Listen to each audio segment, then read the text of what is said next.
নমস্কার বন্ধুরা, আমি অ্যাস্ট্রোলজার সৌরভ। আপনাদের সবাইকে আমার চ্যানেলে স্বাগত জানাচ্ছি। আজকে আমি যে বিষয়টা নিয়ে আলোচনা করবো সেটা হচ্ছে বৃশ্চিক রাশি অক্টোবর 2024 কেমন যেতে চলেছে সেটা নিয়ে আমি বলার একটা প্রয়াস করছি। মঙ্গল আপনার অষ্টম স্থানে অবস্থান করে আছে গোচর অনুসারে 1 থেকে 20 তারিখ অবধি। তো এই যে 20 তারিখ অবধি অষ্টম ঘরে অবস্থান করে আছে। অষ্টম ঘরে মঙ্গল খুব ভালো ফল দেয় না। অষ্টম ঘরে কোনো গ্রহই করে ভালো ফল দেয় না, কিন্তু মঙ্গল অষ্টম ঘরে ভালো ফল দেবে না, হঠাৎ কোনো ঘটনা ঘটিয়ে দিতে পারে। এই জন্য এই সময় সাবধান থাকবেন, তারপরে মঙ্গল আপনার ঠিক হয়ে যাবে। এবং বৃহস্পতি আপনার সপ্তম ঘরে অবস্থান করে আছে। সপ্তম ঘরে অবস্থান করে থাকার কারণে বৃহস্পতি আপনার নতুন কোনো সম্বন্ধ তৈরি করে দেওয়ার যোগ তৈরি করবে, নতুন ব্যবসায় উন্নতি করার যোগ তৈরি করে দেবে, বা যে ব্যবসায় আপনি রয়েছেন সেই ব্যবসায় উন্নতি হওয়ার যোগ তৈরি করে দেবে। আপনার মন এই সময় ভালো থাকবে, আপনি লোকজনের সাথে মিশতে এমনি ভালোই পারবেন এই সময়টায়। কিন্তু রাহু আপনার পঞ্চম স্থানে অবস্থান করায় যেটা হবে, পেটের প্রবলেম আপনার দেখা দেবে। এবং স্টুডেন্টদের ক্ষেত্রে পড়াশোনায় যদি মন না দেয় তার জন্য কিন্তু গন্ডগোল হওয়ার চান্স রয়েছে। পড়াশোনায় গন্ডগোল হওয়ার চান্স 100% রয়েছে, কারণ এই সময় অলসতা দেখাবে স্টুডেন্টরা। এই জন্য তাদের পড়াশোনার দিকে মনটা কিন্তু অবশ্যই দিতে হবে। এবং শনি আপনার 4th হাউসে অবস্থান করা যেটা হচ্ছে, শনি কিন্তু আপনাকে এই সময় প্রপার্টি কিনে দেওয়ার যোগ তৈরি করবে, প্রপার্টি দেওয়ার যোগ তৈরি করবে। হ্যাঁ, অবশ্যই আপনার বাচ্চাকে শনির অবস্থান দেখতে হবে কেমন, শনি কারক না মারক, শনির অবস্থান সব দেখে এটা ফাইনালি ঠিক করা হবে। কিন্তু গোচরের শনি আপনাকে কিন্তু যা দেখাচ্ছে, প্রপার্টি কেনার যোগ তৈরি করে দিচ্ছে। আপনি চাইলে এই সময় আপনি যদি জোর লাগান, আপনার প্রপার্টি হওয়ার যোগ রয়েছে অক্টোবর মাস 2024-এ। এবার আমরা দৈনিক রাশিফল নিয়ে আলোচনা করব। 1 তারিখ থেকে 31 তারিখ অবধি কেমন রেজাল্ট আপনারা পাবেন সেটা নিয়ে আজকে আমরা আলোচনা করব। দেখুন, 1 তারিখ আপনার হঠাৎ হঠাৎ লাভের একটা যোগ রয়েছে।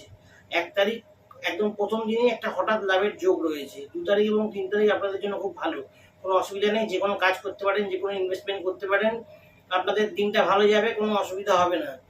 4, 5, 6 এই 3 দিনে কোনো ইনভেস্টমেন্ট করবেন না, সেই ইনভেস্টমেন্ট কিন্তু লসে পরিণত হবে। এই যে 3টে তারিখ, 4, 5, 6 এই 3 দিনে কোনো ইনভেস্টমেন্ট করবেন না। আপনি 1 তারিখ করুন, 2 তারিখ করুন, 3 তারিখ করুন, 3 দিনই ভালো আছে আপনার জন্য। 1 তারিখে একটা লাভের যোগ আছে, 2 তারিখ 3 তারিখ দিনটা ভালো, তার মধ্যে করুন, সেখানে ইনভেস্টমেন্ট। কিন্তু 4, 5, 6 কোনো ইনভেস্টমেন্ট করবেন না, ইনভেস্টমেন্টের জন্য দিনগুলো ভালো না। তারপর হচ্ছে 7, 8, 9, 10, 11, 12, 13, 7 দিন। 7 দিন আপনাদের কিন্তু মানে মাসের শ্রেষ্ঠ দিন বলতে পারেন। এই 7 দিন আপনাদের এই টাইমটা খুব ভালো যাবে। মানে এই সময় আপনাদের লাভ হওয়ার যোগ আছে, পরিবারে আনন্দের একটা যোগ দেখা যাচ্ছে। তার সাথে সাথে আপনি যেই হন না কেন, আপনি ব্যবসায়ী হন বা চাকরিজীবী হন বা উকিল হন বা ডাক্তার হন বা কৃষি হন, যেই হন, এই সময় কিন্তু আপনি যা কাজ করবেন সেই কাজটা কিন্তু ভালো রেজাল্ট দেবে আপনাকে। আপনি যদি ব্যবসা করেন, ব্যবসায় আপনার উন্নতির যোগ থাকবে এই সময়টায়। আপনি চাকরি করেন, চাকরিতে পদোন্নতি, অথবা চাকরি পাচ্ছিলেন না সেই চাকরি পেয়ে যাওয়ার যোগটা আপনার এই সময় হবে। মানে এই সময় আপনাদের মুনাফাও হবে এবং তার সাথে সাথে উন্নতিও হবে। এই সময়টা মাসের শ্রেষ্ঠ সময়। এই 7টা দিন আপনারা যা কাজ করবেন, ইনভেস্টমেন্ট করবেন, সেটাও আপনার ফলপ্রসূ হবে যদি এই সময় করেন। এবং তারপরে হচ্ছে 14, 15 চিন্তাজনক থাকবে। এই দুটো খুব একটা ভালো ধরনের চিন্তা থাকবে মাথার মধ্যে আপনার। এই সময় কি করবেন, সারা মাস শিবের মাথায় জল ঢাল, মানে শিবের মাথায় শিবলিঙ্গে জল দেবেন সারা মাস। কাঁচা দুধ দেয় আমাকে সোমবার করে, রোজ দেয়, কিন্তু আপনি যদি সারা মাস জল দেন না, এইসব প্রবলেম আর থাকবেই না। যে মাঝে মাঝে যে প্রবলেমগুলো হয়, যারা রেগুলার সারা মাস শিবলিঙ্গে জল দেয় তাদের কিন্তু এসব প্রবলেম থাকে না। এই 14 আর 15 তারিখ চিন্তাজনক থাকবে। 16, 17 যারা পরীক্ষা দেবেন, পরীক্ষার্থী, তাদের জন্য খুব ভালো, এক্সাম খুব ভালো হবে। এবং যারা ইন্টারভিউ দেবেন, তারা ইন্টারভিউতে ক্র্যাক করার একদম বিরাট যোগ দেখা যাচ্ছে। 16 এবং 17 খুব ভালো তাদের জন্য। 18, 19 সাবধান থাকবেন, বিশেষ করে কোনো বিবাদে জড়াতে যাবেন না। আপনার কিন্তু 18, 19 তারিখ বিবাদে জড়ানোর যোগ দেখা যাচ্ছে, যাতে আপনার কি অশান্তি হওয়ার যোগ আছে। যাতে যদি আপনি নিজের বাক্য সংযম না করেন, সেখানে কিন্তু অশান্তি হবে, আপনি ঝামেলায় পড়বেন। অযথা ঝামেলায় গিয়ে লাভ নেই। এই সময় আপনি বাক্যটা সংযম করে ঝামেলার মধ্যে যাবেন না এই দুটো দিন, 18, 19। 20, 21 বিজনেসের জন্য খুব ভালো, পার্টনারশিপ বিজনেসের জন্য খুব ভালো। হাজব্যান্ড ওয়াইফের মধ্যে রিলেশনশিপ খুব ভালো থাকবে, মধুর হবে। এবং যারা প্রেমিক প্রেমিকা আছে তাদের মধ্যেও রিলেশনশিপ সুমধুর হবে খুব।